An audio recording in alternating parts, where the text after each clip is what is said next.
Welcome back to The Verdict. We're having a very interesting and robust conversation with all the economic heavyweights in the room. And as you can imagine, behind the scenes, everybody's facts are being checked in and out.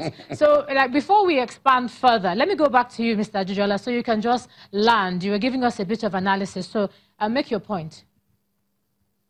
Okay, thank you very much. I just wanted to say that, or I was saying that you have the first issue I mentioned, but also the second issue is enforcement. So we have a big problem in actually enforcing campaign finance limits.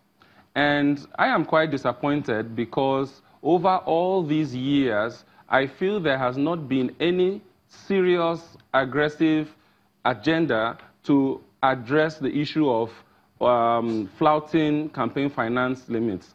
And this actually is the foundation of all forms of corruption, because everyone that is going to embezzle public funds considers what he or she spent to get into office. So I think this is the first place. And this isn't difficult to do. I just feel there's no focus on getting it done.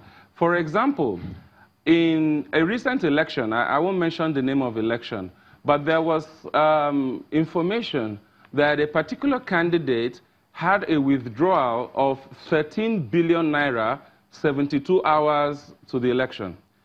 And the same candidate, about 2 weeks before then, had a withdrawal of 5 billion naira before the election, 2 weeks before the election. There's 18 billion for an election done sometime recently.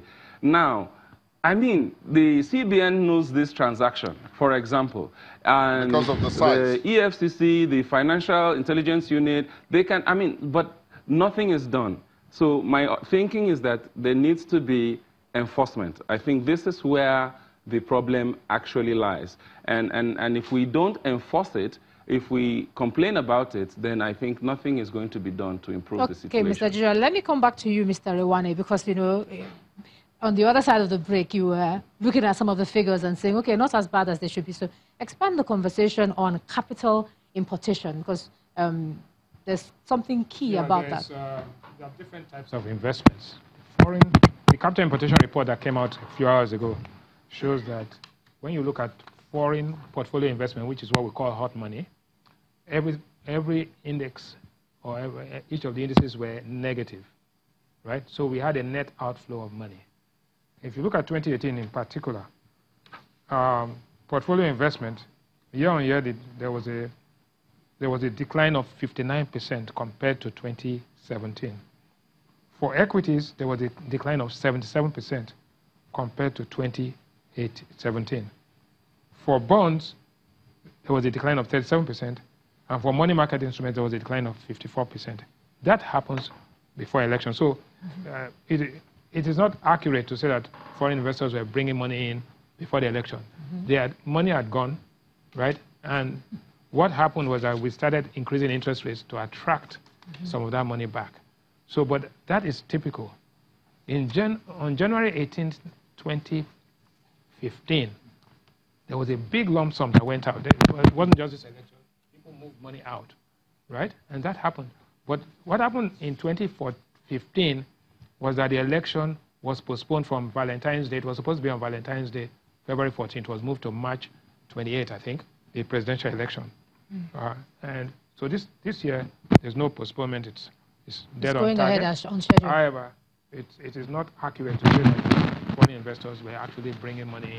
As a matter of fact, they took money out.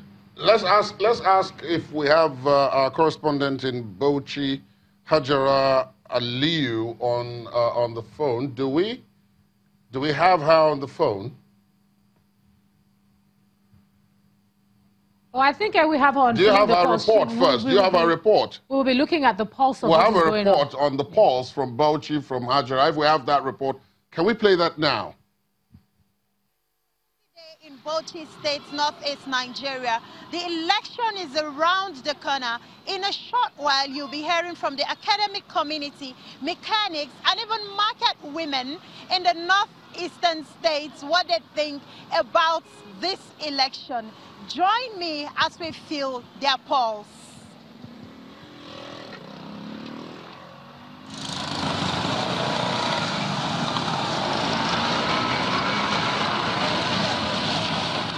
I am at the Federal Polytechnic Bauchi. The union is still on strike, but some lecturers still breeze in and out. Let me start with you. What issue matters to you in this election?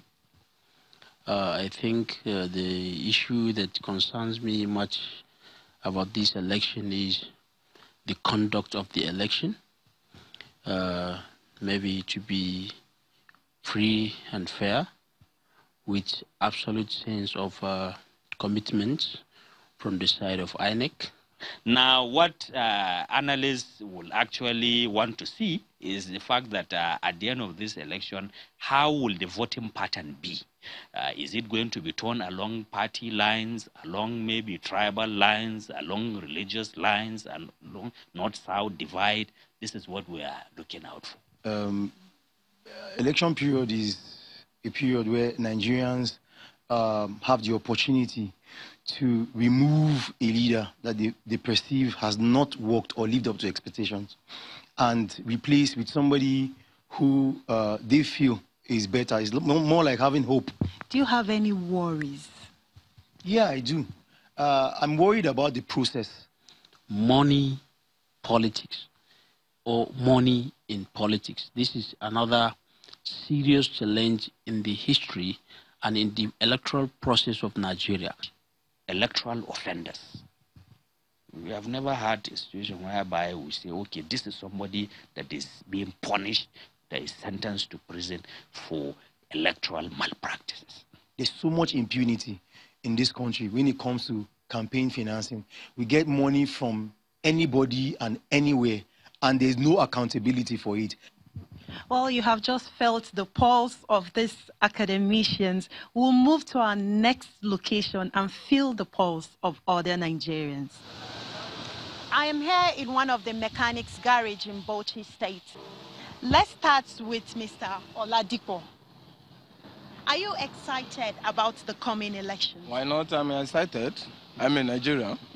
We pray for God to give us the better one that will change this country and at least let starvation in the country to go. Okay. Let's also find out from you why you think it's important for you to vote in this election. Why is it important for me to vote in this election? One, I'm a full citizen of Nigeria. I have to exercise my rights to whoever I want him to lead. But apart from that, the way the election is going normal. The campaign people and everybody are doing well. So by the grace of God, I don't think there's any problem in Nigeria. My expectation is let there be safety of life and property. That is what the masses will gain. You have just had a feel of what the electorates think about this election in the northeastern states. From Bauchi, I am Hajara Aliyu.